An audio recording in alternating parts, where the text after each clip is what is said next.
They knew that it was too early to get an answer to their letter, but they couldn't resist starting down to Grand Central Post Office to take a look anyway. It was noon by the time they stopped and ate breakfast at a chock-full of nuts on Madison Avenue. They dragged it out beyond the patience of the people who were standing waiting to occupy their seats. Both Claudia and Jamie almost didn't want to look at their box in the post office. As long as they didn't look, they still had hopes that they could find a letter there. They didn't. They strolled along the streets and found themselves near the United Nations building. Claudia suggested to Jamie that they take the guided tour she had read about when she was studying the tour guide book of the American Automobile Association. Today we can learn everything about the UN. Jamie's first question was, how much? Claudia challenged him to walk in and find out. 50 cents, each. They could go if Claudia was willing to skip dessert that afternoon. Jamie added, you can't have your cake and take tours, too. How about having tours and hot fudge sundaes, too? Claudia asked. They stood in line and got tickets for a tour. The girl selling tickets smiled down at them. No school today? She asked casually. No, Jamie answered. The boiler on the furnace broke. No heat. They had to dismiss school. You should have heard the explosion. All the windows rattled. We thought it was an earthquake. 14 kids got cuts and abrasions, and their parents are suing the school to pay for their medical expenses. Well, it was about 10 in the morning. We had just finished our spelling lesson when... The man behind Jamie, who was dressed in a derby hat and who looked more as if he belonged in the UN than visiting it, said, I say, what's holding up this line? I repeat, what is holding up this line? The girl gave Jamie the 2 tickets. As she did so, the man in the derby hat was already pushing his money onto the counter. The girl looked after Jamie and Claudia as they were leaving and said, Where is... She couldn't finish her question. The man in the derby hat was scolding the girl. No wonder it takes the UN forever to get something done. I've never seen a line move more slowly. He only looked as if he belonged. He certainly didn't act it. The girl blushed as she gave the man his ticket. I hope you enjoy your tour, sir. She acted as if she belonged. Jamie and Claudia sat with other ticket holders waiting for their numbers to be called. Claudia spoke softly to Jamie. You sure are a fast thinker. Where'd you cook up that story about the furnace? I've had it ready and waiting ever since we left home. First chance I've had to use it, he answered. I thought I had thought of everything, Claudia said. That's okay. You're quite a kid. Thanks. Jamie smiled. The guide who was calling the numbers finally said, Will the people holding tickets number 106 to 121 please go to the double doors on the wall opposite this desk? There your guide will begin your tour. Jamie and Claudia went. Their guide was an Indian girl who wore a sari and whose long hair was bound into a single braid that hung down her back to well below her waist. With one hand she lifted the folds of her sari. Her walk was flavored by her costume. Her steps were short and light, and there appeared to be great movement around her knees. Claudia looked at her guide's skin and thought of smoky topaz. November, her mother's birthstone. She listened to her guide's accent and formed the sounds in her mind without listening to what the sounds said. Thus, when the tour was finished, Claudia was no expert on the United Nations, but she had discovered something. Saris are a way of being different. She could do 2 things, she decided. When she was grown, she could stay the way she was and move to some place like India where no one dressed as she did. Or she could dress like someone else, the Indian guide even, and still live in an ordinary place like Greenwich. How did you like those earphones where you can tune in almost any old language at all? Jamie asked his sister. Pretty keen, huh? Claudia seemed to have a faraway look in her eye. Yes, she answered. It sounded like yes. Jamie inspected Claudia closely. She was holding one arm crooked and the other pressed against her stomach. Her steps seemed shorter than usual and lighter than usual, and there appeared to be great movement around her knees. "What's the matter with you?" he asked. "You got stomach cramps or something?"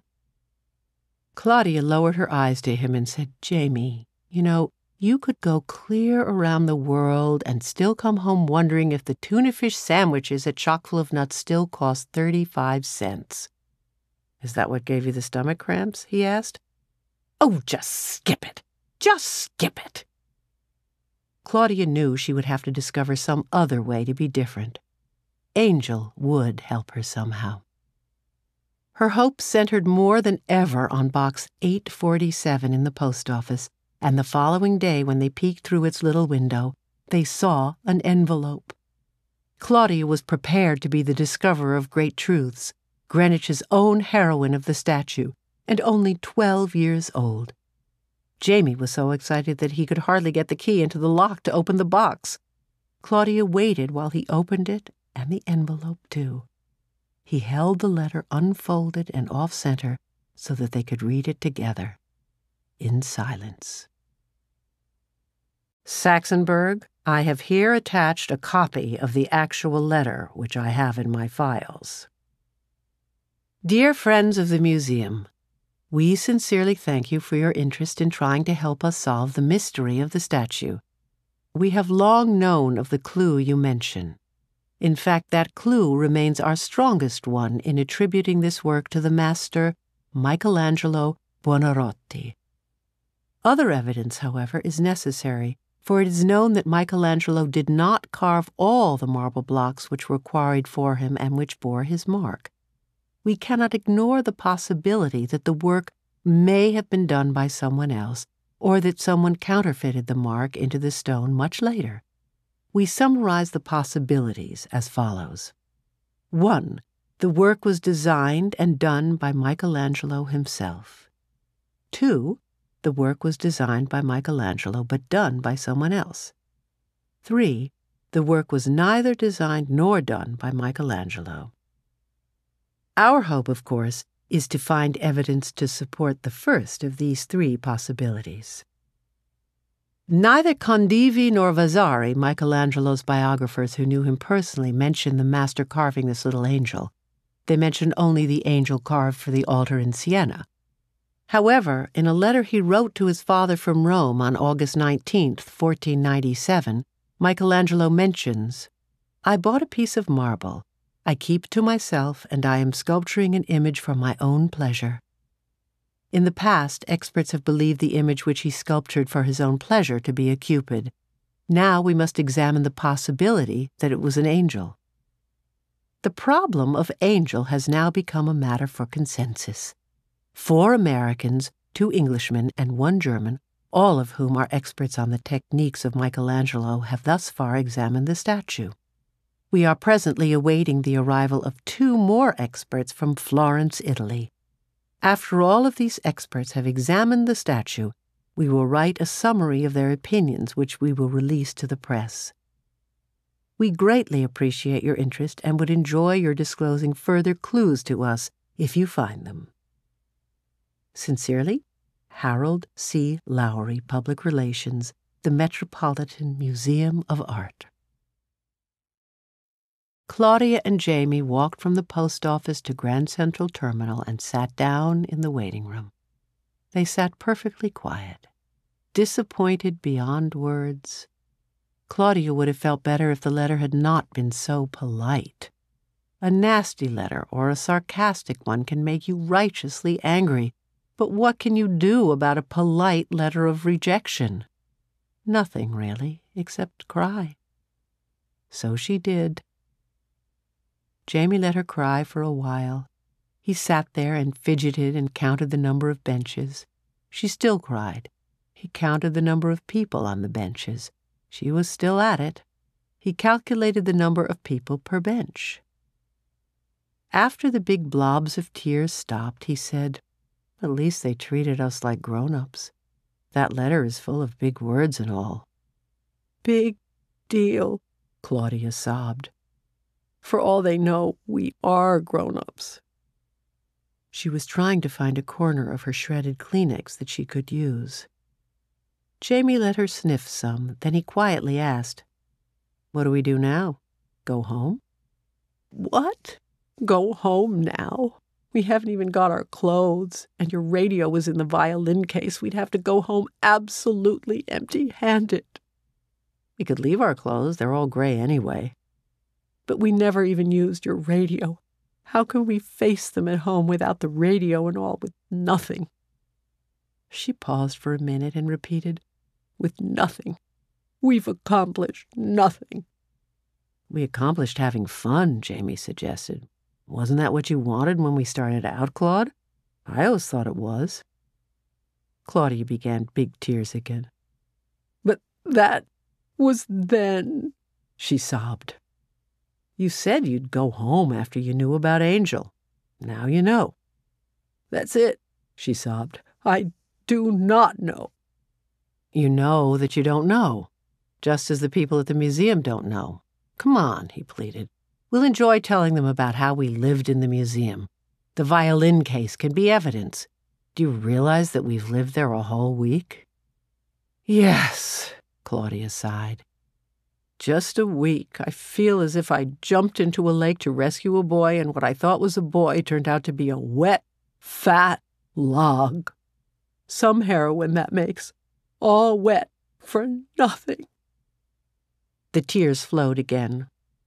You sure are getting wet. You started this adventure just running away, comfortably. Then the day before yesterday, you decided you had to be a hero, too. Heroine. And how should I have known that I wanted to be a heroine when I had no idea I wanted to be a heroine? The statue just gave me a chance. Almost gave me a chance. We need to make more of a discovery. So do the people at the museum. What more of a discovery do you think that you, Claudia Kincaid, girl runaway, can make? A tape recording of Michelangelo saying, I did it? Well, I'll clue you in. They didn't have tape recorders 470 years ago. I know that, but if we make a real discovery, I'll know how to go back to Greenwich. You take the New Haven, silly, same way as we got here. Jamie was losing patience. That's not what I mean. I want to know how to go back to Greenwich different. Jamie shook his head.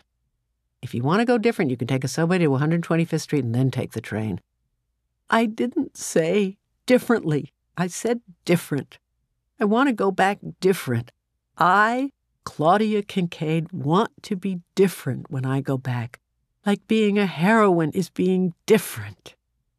Claudia, I'll tell you one thing you can do different. Differently, Claudia interrupted.